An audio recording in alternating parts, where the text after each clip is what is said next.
Bonjour, bienvenue dans ce nouveau numéro de Rugby Magazine, un Rugby Magazine spécial demi-finale de Pro D2. Aujourd'hui, on va vous parler de Montauban et de Perpignan, les deux clubs qui ont obtenu au terme de la phase régulière le droit de recevoir ces demi-finales.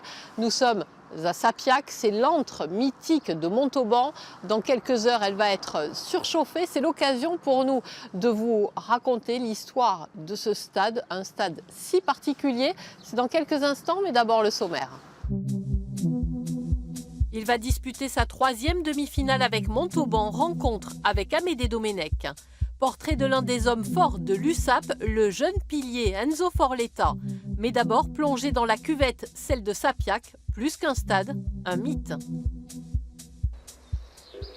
Comme une arène au cœur de Montauban, le stade de Sapiac a construit sa légende. Une histoire qui remonte au début des années 1900. L'Union sportive montalbanaise joue sur un terrain militaire, elle n'a pas de stade.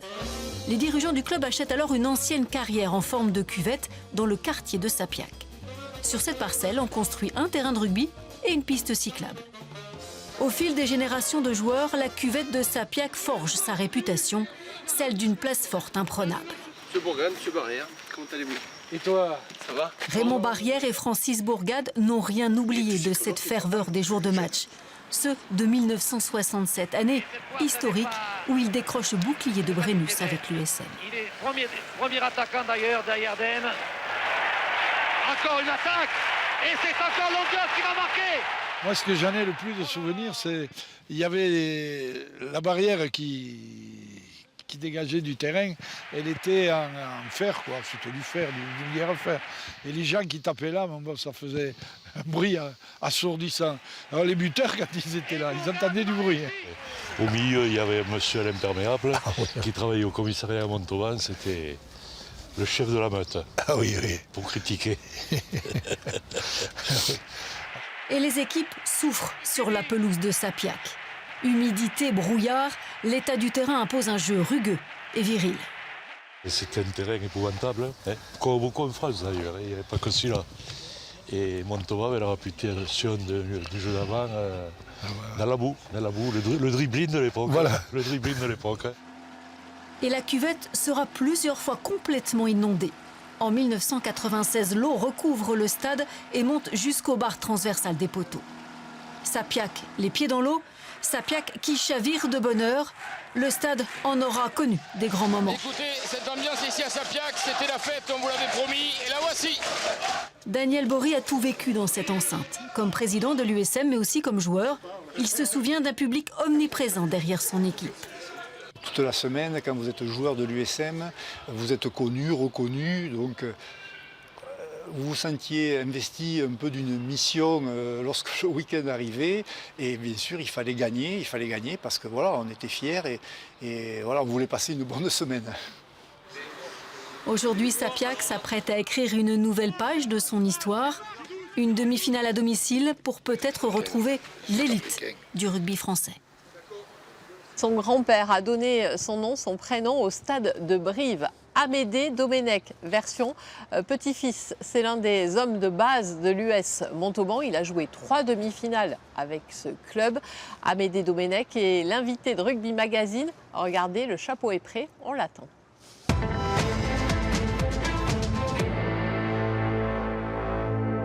Bonjour Amédée. Bonjour. Merci de nous recevoir à quelques heures de cette demi-finale de Pro D2. J'imagine que la tension monte. Perpignan, tu leur referais le coup de la pénalité de 50 mètres? Moi, j'ai arrêté ça depuis 2-3 ans déjà. C'est un peu trop dangereux pour moi. Tu nous racontes? Qu'est-ce que tu avais pris de la tirer, celle-là? Ce qui s'est passé, c'est qu'avec Xavier Péméja, il me voyait taper à l'entraînement pendant des heures parce que quand on est joueur devant, on n'a jamais le droit de faire des choses un peu comme les 3 quarts. Et à force, ça rentrait.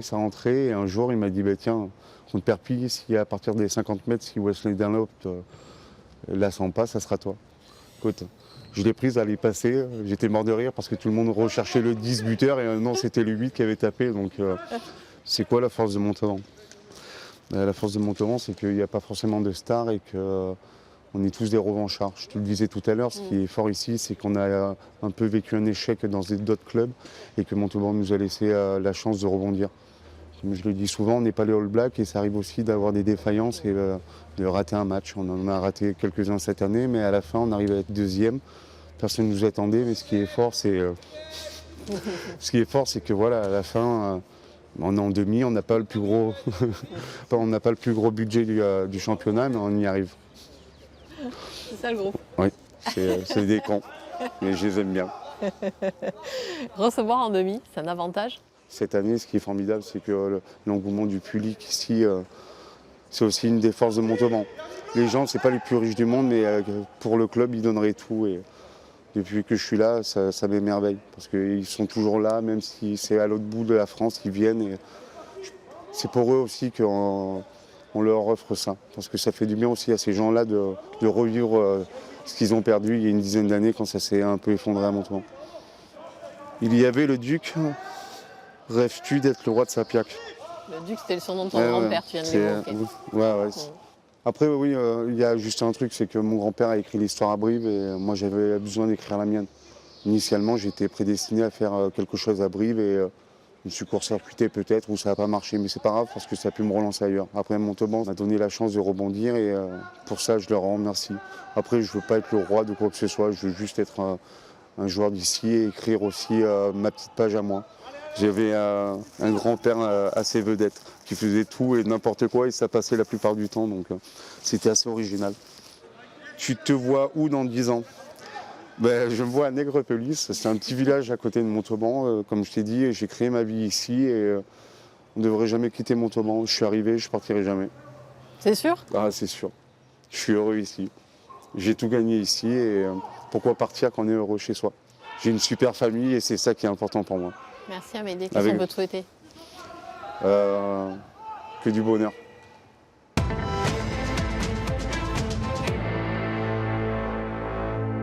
Il est temps de prendre la température du côté de l'USAP. Nous sommes partis à la rencontre de l'un des hommes forts de cette équipe catalane. Il s'appelle Enzo Forletta, il est pilier. Il a été formé à l'USAP à l'âge de 19 ans seulement. Imaginez un petit peu, et depuis 2 ans, c'est tout simplement le joueur le plus utilisé par Patrick Arletaz. Rencontre avec Enzo Forletta, un portrait signé Marc Tamon. Bienvenue à la librairie catalane de Perpignan. Bon dia, que tal? Cette langue, Enzo Forletta l'a apprise petit à l'école. Elle fait aujourd'hui partie de son identité. C'est très bizarre quand on est petit, mais maintenant je regrette pas du tout, j'en suis même fier. Et c'est vrai que je me rends compte que c'est un truc en plus et puis tu te sens encore plus catalan. Pour le rugby, ce fut plus compliqué. D'abord footballeur, Enzo doit son destin à son grand-père, à l'âge de 9 ans. Le père de ma mère était fan de rugby et puis il avait joué lui aussi un peu au rugby. Et il m'a amené par la peau des fesses à Argelès. Et c'est vrai que le premier entraînement, j'avais pleuré pour pas y aller. Hein. Et du coup, ça a été un coup de foudre parce que j'ai aimé dès le premier entraînement en fait. 10 ans plus tard, Perpignan découvre ce joli poupon de 120 kg, le sourire toujours accroché aux lèvres. Enzo se retrouve en effet propulsé en première ligne en 2014. Totalement inconnu, il va éclater au grand jour à seulement 19 ans, très jeune pour le rude poste de pilier. Le muscle aussi adulte n'est pas pareil que celui d'un ado, donc c'était dur au début, mais ça fait du bien de rentrer dans la cour des grands et d'apprendre parce que t'apprends, hein, ça t'apprend un peu la vie. Ça se façonne au fur et à mesure du temps. 4 ans après ses débuts, le pilier de l'USAP rêve de ramener Perpignan dans l'élite du rugby français. C'est une belle ville et elle mérite une belle équipe. Donc, est-ce qu'on va lui donner ça? Je ne sais pas, on verra. Montauban et Perpignan ont une chose en commun, c'est leur public. L'histoire entre les supporters et l'USAP s'est fondée en 1998. Perpignan était alors l'invité surprise de la finale du championnat de France. C'est notre séquence vintage.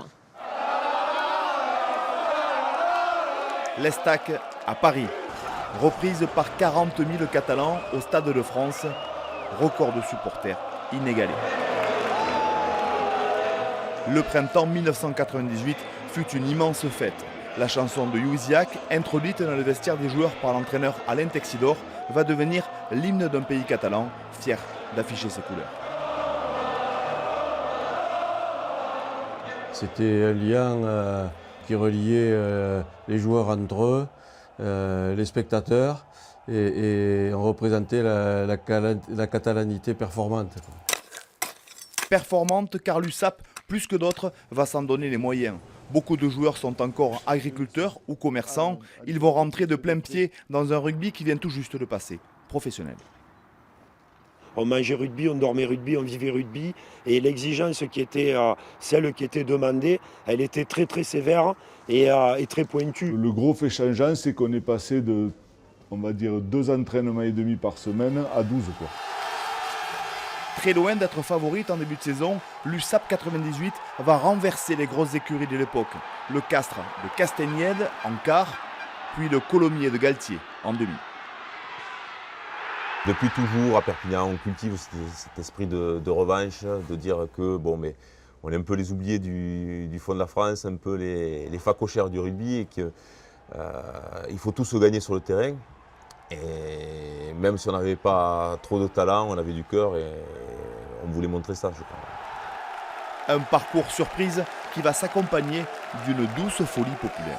Mais en même temps, tellement bon enfant qu'on n'a jamais eu peur. C'était pas une notion d'inquiétude. Il pouvait arriver une folie, mais c'était tellement bon.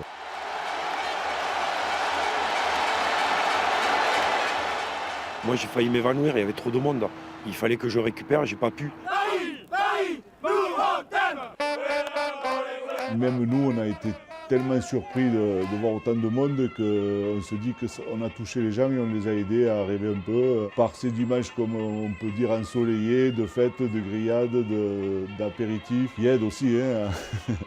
Mais c'est vrai que ça a été une belle aventure.